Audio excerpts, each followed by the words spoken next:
டேய் மச்சான் அந்த வான் சாவி. சரி மச்சான், எனக்கு லேட் ஆகுது, நான் போயிட்டு வரேன். மச்சான் ஒரு நிமிஷம் நின்று. என்னாச்சு மச்சான்? இல்லை மச்சான் ஒன்றும் இல்லை, காலையில் சாவி கேட்டல அதான் கொஞ்சம் சுருக்குன்னு ஆகி போச்சுடா. அது ஏன் வண்டி மச்சான், நான் ஏன் வண்டியை தான் நான் கேட்டேன்.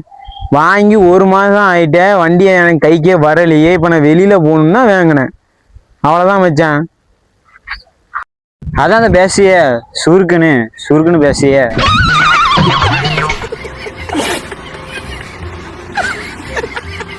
மச்சான் எப்பலாம் ரொம்ப சுருக்குன்னு பேச மச்சான், மனசே கேட்கல.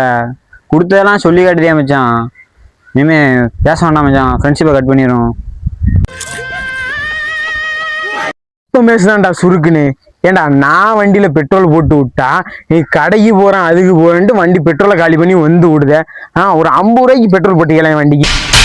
நீ கேட்ட ஒவ்வொரு கேள்வி என்ன செருப்பால் அடிச்ச மாதிரி. என் வண்டி ஏன் உழுது, அதை என் வண்டி என்ன கட்டத்துக்கு உனக்கு கோமலா வருது. வாங்கணும்னா உனக்கு உழைச்சி வாங்கலாம் உன் வண்டியை. மச்சான் இப்படி பேசு மச்சான், சுருக்குன்னு அவளையே. இது உனக்கு சுருக்குன்னு அவளா? அவளையே மச்சான் இப்படி பேசு, கேஷுவலா தான் இருக்கு. மச்சான் எங்க போற? எனக்கு சுருக்குன்னு ஆயிட்டுற.